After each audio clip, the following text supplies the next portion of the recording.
In this video मैं बनाने वाला हूँ एक ऐसी स्ट्रेटजी जिससे मैं अपने क्लाइंट्स को अट्रैक्ट कर सकूं, क्योंकि there is a lot of competition और इस स्ट्रेटजी को मेरे को कुछ इस तरह से डेवलप करना पड़ेगा ताकि मैं इसी कंपटीशन से अपने आप को स्टैंड आउट करा सकूं। And this is a journey of me making my first 10,000 rupees within just 9 attempts as a beginner, thumbnail designing skill का यूज करते हुए, जिसको मैंने सिर्फ 20 घंटों में सीखा था। और ये स्ट्रेटजी बनाते वक्त मुझे कुछ ऐसी प्रॉब्लम्स को भी फेस करना पड़ा जिन्होंने मेरे को कुछ ऐसे ऑप्शंस को भी छोड़ने पर फोर्स कर दिया जहां पे मैं अपने क्लाइंट्स को अपने सामने देख सकता था। क्या है वो स्ट्रेटजी और मैं वहां तक पहुंचा कैसे? This is how it started to unfold. अब जैसे क्लाइंट अट्रैक्ट करने का सबसे इजीएस्ट ऑप्शन मैं ढूंढ रहा था तो मेरे को एक ऑप्शन मिला और ये वाला ऑप्शन बहुत ही फ्रीक्वेंटली यूज किया जा रहा था जितने भी फ्रीलांसर्स नए आ रहे हैं उनके थ्रू। अब जैसे मुझे इस ऑप्शन के बारे में पता लगा तो मेरे को लगा जो ऑप्शन मेरे को चाहिए था इजीएस्ट तरीका एक क्लाइंट को ढूंढने का, वो मेरे को मिल चुका है और अब मैं आसानी से लीड कर लूंगा, मेरे पास बथेरे क्लाइंट्स आ जाएंगे इजीली। लेकिन जब मैंने इसको थोड़ा सा और डीपली एनालाइज करना चालू किया तो इसमें एक बहुत बड़ी दिक्कत है। कॉम्पिटिशन है इसमें, ये तो चीज पता थी, लेकिन कॉम्पिटिशन अक्रॉस द ग्लोब है। दुनिया भर के फ्रीलांसर्स का पहला ऑप्शन जब यही है तो इतना सारे लोगों के बीच में स्टैंड आउट करना बहुत मुश्किल है और मेरे जैसे बिल्कुल बिगिनर के लिए तो और ज्यादा मुश्किल है। इसी वजह से मेरे जो 10,000 का गोल है इसको दिमाग में रखते हुए मेरे को एक स्मार्टली डिसीजन लेना पड़ेगा कि इस ऑप्शन को चूज किया भी जाए कि नहीं। चलो इतना तो पता है कि इसके अंदर स्टैंड आउट करना बड़ा मुश्किल है, लेकिन इसके अंदर कुछ और भी ऐसी प्रॉब्लम्स है जो इससे भी कहीं बढ़कर है। यूसी फ्रीलांस प्लेटफॉर्म बस एक मार्केट प्लेस है जो सर्विस प्रोवाइडर और क्लाइंट को बस जोड़ता है आपस में। जहां पे ये मार्केट प्लेस होने की वजह से अपने को ये तो आसान होता है कि मैं सामने देख सकता हूँ कि मेरा क्लाइंट ये रहा, वहीं पे इसी कन्वीनियंस की मेरे को कॉस्ट भी देनी पड़ेगी। मतलब जब भी मेरे को इस ऑप्शन के थ्रू कोई भी ऑर्डर आएगा तो हर एक ऑर्डर पे मेरे को एक कट देना पड़ेगा। फाइवर, अपवर्क जो भी फ्रीलांस प्लेटफॉर्म है उनको। यहाँ तक तो चीज डाइजेस्टेबल थी कि मेरे को एक बना बनाया मार्केट प्लेस मिल रहा है, मेरे को क्लाइंट मिल रहा है सामने, तो मेरे को उसकी कॉस्ट देनी पड़ेगी। बट इस कॉस्ट के ऊपर भी मेरे को जीएसटी देना पड़ेगा और यहीं पे थोड़ी सी चीजें इंटरेस्टिंग होने लग जाती हैं। जहां पे ये ऑप्शन मेरे को ये ऑफर कर रहा है कि मैं अपने क्लाइंट को डायरेक्टली देख सकता हूं कि ये रहा मेरा क्लाइंट और इसको मैं अपनी सर्विस देके और अर्न कर सकता हूं। दो ऐसे मेजर रीजंस हैं जिसकी वजह से ये वाला ऑप्शन मेरे लिए अनसूटेबल है। First one is platform fees. मेरे को पता है कि एक मार्केट प्लेस मेरे को मिल रहा है तो उसका एक कट देना पड़ेगा, लेकिन उसके ऊपर जीएसटी देना मेरे लिए कोई सेंस नहीं बनाता। और दूसरा है ये मार्केट प्लेस होते हुए भी मेरे को क्लाइंट मिलने की स्पीड बहुत स्लो है। लेट मी टेल यू, जितना मेरे को पता लगा है कि ये सिस्टम कैसे काम करता है। मेरे को प्लेटफॉर्म चूज करके एक प्रोफाइल क्रिएट करनी पड़ेगी वहां पे, और क्लाइंट्स मेरे को तब मिलेंगे जब वो प्रोफाइल ग्रो होगी। मतलब मैं अपना काम दिखाते हुए भी क्लाइंट्स को तभी ले पाऊंगा जब मेरे पास रेटिंग बढ़िया होगी। जितनी बढ़िया रेटिंग उतना हमारी प्रोफाइल ग्रो करेगी और उतना ऊपर हम रैंक करेंगे, मतलब ज्यादा क्लाइंट मिलेंगे। Sounds very good right? लेकिन इन प्लेटफॉर्म पे अपनी प्रोफाइल ग्रो करने में मिनिमम 5 से 6 महीने लगेंगे और उतना टाइम अपने पास है नहीं। एक ऐसा प्लेटफॉर्म जहां पे मैं अपने क्लाइंट्स को एक्चुअली अपने सामने देख सकता था, ये इजी रूट मेरे को छोड़ना पड़ा for a good cause actually. पर अब सवाल ये था कि अब क्या, अब कौन सा तरीका यूज किया जाए? और यहीं पे मेरे को मिला दूसरा ऑप्शन, कोल्ड आउटरीच करने का।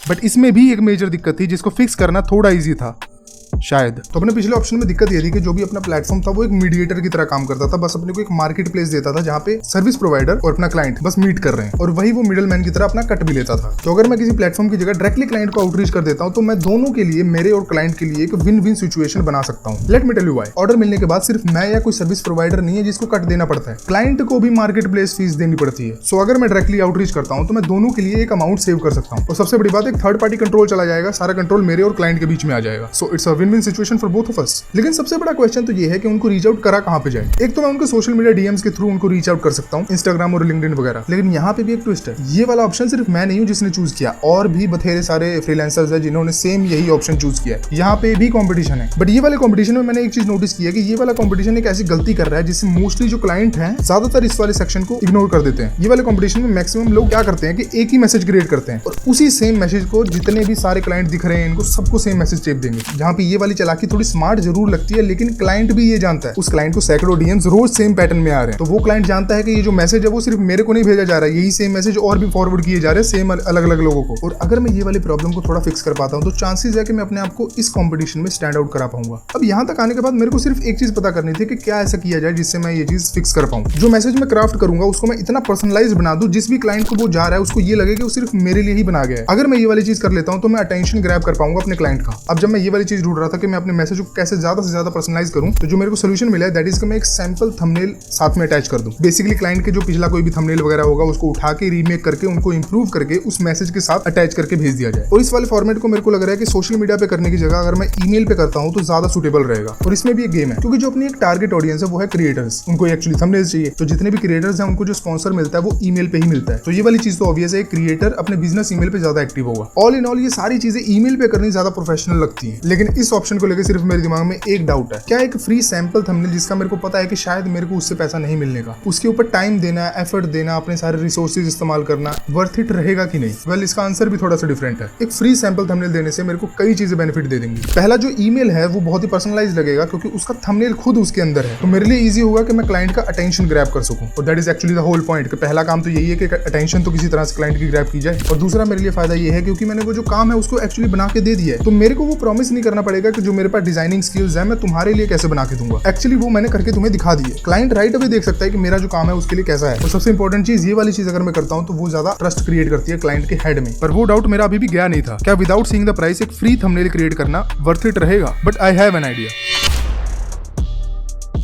तो मैं अपने पिछले ऑप्शन को लेकर अभी भी थोड़ा अनश्योर था कि क्या एक फ्री में थंबनेल क्रिएट करना जिसकी हाई पॉसिबिलिटी है कि मेरे को उसका पैसा नहीं मिलने वाला, उसके बदले में क्या अपने एनर्जी, टाइम और एफर्ट लगाना वर्थ इट रहेगा? सो आई हैव अ प्लान। क्यों ना जो मैं सैंपल थंबनेल्स क्रिएट कर रहा हूं उसकी अप्रोच मैक्सिमाइज कर दी जाए। मैं एक नया इंस्टाग्राम पेज ओपन करूंगा जहां पे मैं एजुकेशन टाइप ऑफ कंटेंट बनाया करूंगा, जिसके अंदर थंबनेल ब्रेकडाउन की रील मैं पोस्ट किया करूंगा। एंड गेस व्हाट, उसके अंदर जो थंबनेल्स होंगे वो वही होंगे जो मैं सैंपल थंबनेल भेजा करूंगा। बस उसी सैंपल थंबनेल्स को मैं रील के फॉर्मेट में कंटेंट बना दूंगा। और ये पर्सनल ब्रांडिंग वाली चीज मेरे को 3 एक्स्ट्रा एज भी दे जाएगी। एक तो क्योंकि मैं जो सैंपल थंबनेल्स है उन्हीं को रीयूज करके नया कंटेंट बना दे रहा हूं, तो मेरे दिमाग से ये डाउट तो खत्म हो जाएगा कि जो मैं एनर्जी, टाइम और एफर्ट डालने वाला हूं वो वेस्ट होंगे कि नहीं। दूसरा, मैं जितना धीरे धीरे करते करते जितना मैं कंटेंट डालता जाऊंगा उस पेज पे, मैं धीरे धीरे एक सेकंड पोर्टफोलियो क्रिएट कर लूंगा वीडियो फॉर्मेट में, और इसको भी मैं अपने क्लाइंट को शेयर कर सकता हूं जो कि एक्चुअली काम करेगा। और क्लाइंट सामने से देख सकता है कि जो बंदा मेरे को अप्रोच कर रहा है वो सच में जानता है जो स्किल के बारे में ये बात कर रहा है। और तीसरा, क्लाइंट के दिमाग में एक ट्रस्ट क्रिएट हो जाएगा क्योंकि मैं एक एजुकेशन टाइप ऑफ वीडियो डाल रहा हूं। उन पीसेस ऑफ कंटेंट से वो क्लाइंट ये जज कर सकता है कि ये बंदा जो कह रहा है उसकी क्रेडिबिलिटी है, और इसके अंदर कुछ मेरे को बाहर की चीजें नहीं सीखनी। मेरे को जो भी चीज थंबनेल के बारे में आता है बस उसको मेरे को 30 सेकंड के रील के फॉर्मेट में और जो अपना सैंपल थंबनेल है उसके अंदर रीयूज कर देना है। That's it. ये बन जाएगा अपना इंस्टाग्राम का कंटेंट फ्लो। बट